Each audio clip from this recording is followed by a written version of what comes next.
Ada orang Melayu Nusantara yang dijadikan dewa dan objek pemujaan dalam agama rakyat tradisional Cina. Tokoh Melayu ini juga sebenarnya orang Muslim yang dianggap keramat oleh orang sekitar. Lantas kenapa bisa ya seorang Muslim Melayu itu diangkat menjadi dewa dan dipuja oleh penganut agama tradisional Cina? Nonton video ini hingga usai. Selamat datang kepada Datuk, salam sayang kepada Datuk. Selamat datang kepada Datuk, salam sayang kepada Datuk.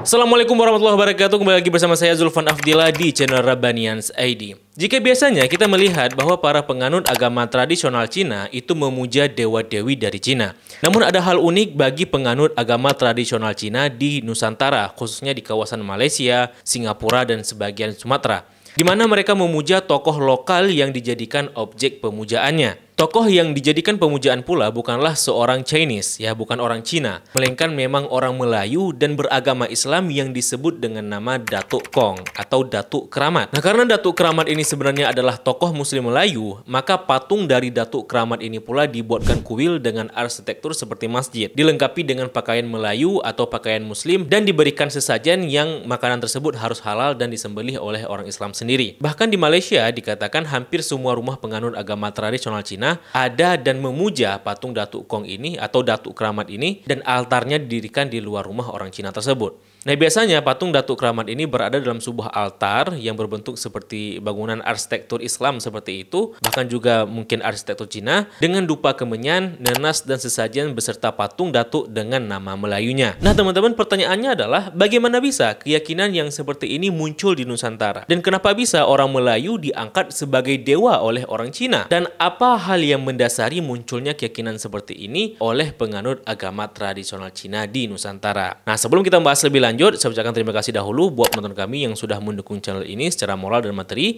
via website kitabisa.com. Saya ucapkan terima kasih atas antusiasnya dan apresiasinya. Semoga dukungan teman-teman diganti dengan yang lebih baik lagi, serta semoga dengan dukungan tersebut dapat mempercepat perkembangan channel ini.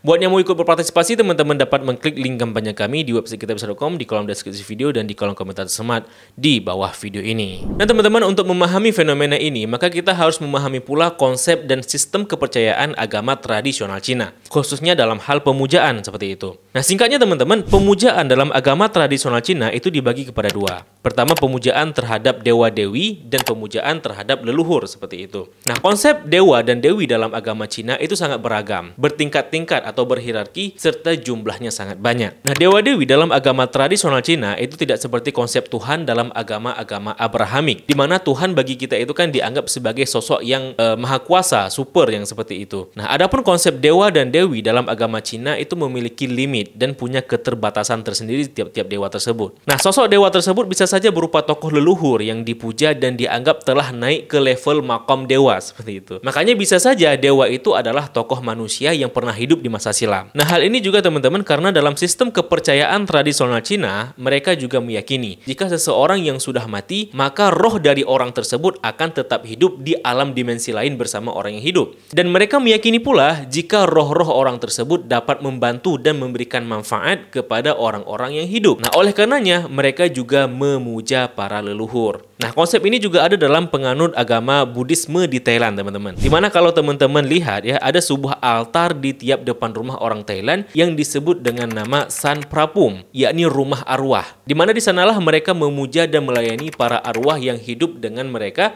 agar leluhur mereka itu senantiasa membantu sanak familinya. Nah, begitu pula di Cina, teman-teman, mereka meyakini bahwa leluhur mereka itu dapat membantu keluarga dan keturunannya melalui alam roh, baik dalam urusan kesehatan, percintaan, hingga soal keuangan. Sehingga roh leluhur mereka itu harus senantiasa dipuja dan didoakan agar mereka dapat hidup layak di alam roh. Dan dengan demikian pula agar arwah tersebut dapat memudahkan hajat bagi mereka yang hidup di alam dunia, khususnya sanak familinya seperti itu. Nah, teman-teman, setidaknya begitulah konsep dan sistem kepercayaan dalam agama tradisional Cina ya, secara umumnya seperti itu. Nah, salah satu jenis dewa-dewi yang mereka puja itu adalah jenis dewa-dewi pelindung. Dan jumlah dari dewa-dewi pelindung itu sangat banyak. namun setidaknya dapat dibagi menjadi dua golongan. Nah, yang pertama disebut dengan Sheng Huang Gong, yakni dewa kota. Adalah dewa penjaga di setiap kota yang dipuja oleh pejabat lokal dan penduduk setempat sejak era kekaisaran. Yang kedua teman-teman disebut dengan Tu Di Gong, yakni dewa bumi. Adalah dewa pelindung di suatu wilayah dan di setiap wilayah itu memiliki dewa bumi tersendiri. Biasanya dewa bumi ini adalah leluhur yang dihormati dan memiliki pengaruh besar di kawasan tersebut. Nah teman-teman, ketika orang Cina berlayar ke Nusantara, maka dibawa ikut serta pula keyakinan akan adanya Tu Di Gong ini, yakni adanya dewa bumi setempat. Bahkan kawasan di luar Cina sekalipun, bagi mereka menganggap ada dewa setempat yang berkuasa seperti itu. Nah, ketika mereka tiba di Nusantara, mereka melihat bahwa orang di Nusantara itu meyakini akan adanya kepercayaan mengenai penunggu di suatu tempat. Misalnya penunggu di pohon, adanya penunggu di hutan, adanya penunggu di gunung-gunung dan lain sebagainya. Di mana ada tradisi kalau memasuki kawasan angker itu harus minta izin dulu ke penunggu setempat, khususnya kepada datuk maupun kepada nini.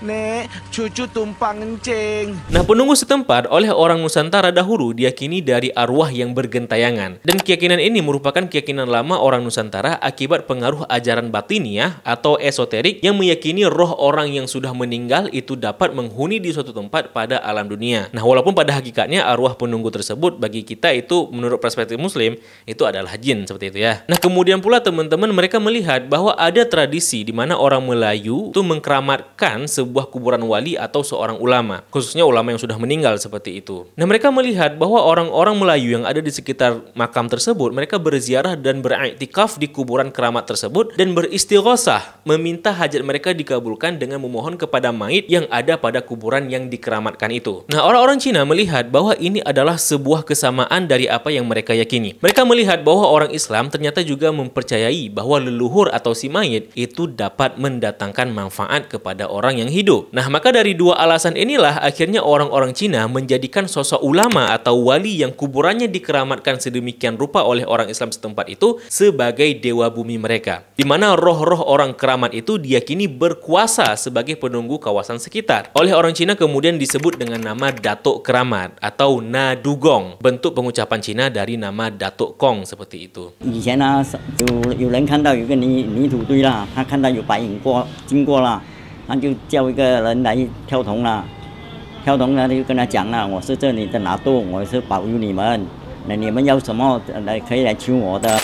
Loh, tapi kan mereka itu Muslim ya. Ulama-ulama ini kan Muslim, kok bisa dijadikan pemujaan, kok bisa dijadikan dewa seperti itu? Ya teman-teman, di kepercayaan mereka itu tidak peduli apakah Anda itu Muslim kah, Kristen kah, atau bahkan Hindu dan sebagainya. Selama Anda manusia, kalau mati pasti masuk alam roh. Dan roh Anda akan bergentayangan, terlepas apapun agamanya menurut mereka. Nah, pasti akan mati seperti itu. Dan bagi mereka yang mati itu akan dapat memberikan manfaat bagi yang hidup melalui alam roh tersebut seperti itu. Karena bagi mereka yang dilihat itu bukan soal apa yang disembah oleh orang tersebut, melainkan bagaimana orang itu hidup semasa hidupnya, bagaimana dia hidup ya. Apakah dia itu orang yang mulia, orang yang berakhlak baik, yang memberikan banyak dharma seperti itu, maka orang tersebut layak untuk dipuja. Maka mereka menganggap jika roh-roh dari orang keramat itu apabila dipuja sedemikian rupa, itu juga dapat mendatangkan manfaat bagi mereka yang hidup, khususnya yang memujanya. Nah, saya pernah lihat ya di TV dahulu waktu saya masih kecil, itu di mana ada kuburan Wali Songo yang diziarahi oleh orang Cina untuk meminta berkat. Nah, ketika itu saya bingung kenapa ada yang seperti itu, ada orang Cina datang ke kuburan Wali Songo buat minta berkat seperti itu. Kan sesuatu yang aneh bagi kita yang awam. Namun sekarang setidaknya saya sudah paham apa alasan dibalik hal tersebut ya. Jadi teman-teman, walaupun sebenarnya mereka punya dewa bumi dan dewa pelindung sendiri, ya sepertinya mereka juga memerlukan dewata lokal ketika mereka berada di luar Cina. Most of the Datuk Kong worship is a Malay spirit, a Malay equivalent to Muslim in the Chinese eyes. The shape of the look of the Datuk is different.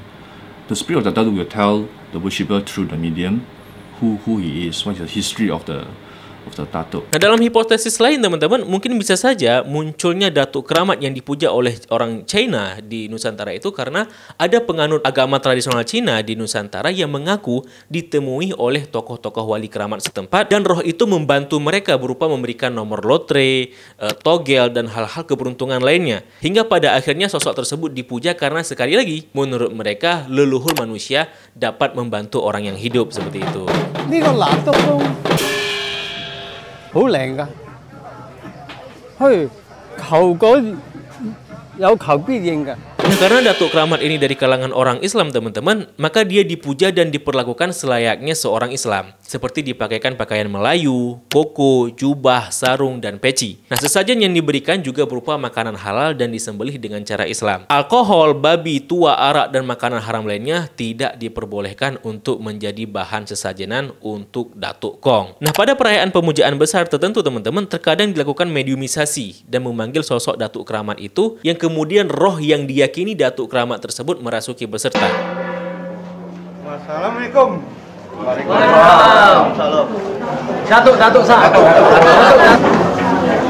Dan peserta yang dirasuki oleh roh Datuk Kong tersebut akan didandani layaknya seorang muslim. Lalu dia akan berbicara atas nama Datuk Kong tersebut dan menuliskan sebuah jimat yang kemudian dipakai sebagai benda pembawa keberuntungan. Nah, selain itu, ketika proses trans atau kerasukan tersebut, mereka pula akan meminta wejangan kepada Datuk Kong. 有時有問事都有人問嘅，好似你有事幹啊，你哋問你會提醒俾你知你咩事，你會幫你解就幫你解啲咯，係有一個寄託啊嘛，即係講心理有寄託咗你咪。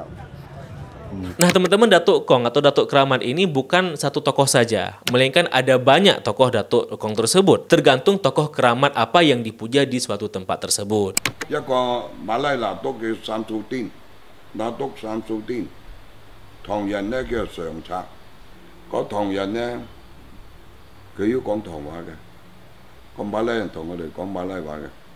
Bahkan teman-teman, mereka juga merayakan Hari Raya Islam kepada Datuk-Datuk Kong tersebut di kuil-kuilnya seperti itu. Selamat Hari Raya Aidilfitri. Kuatlah. Barang tak mangnya sikit saja.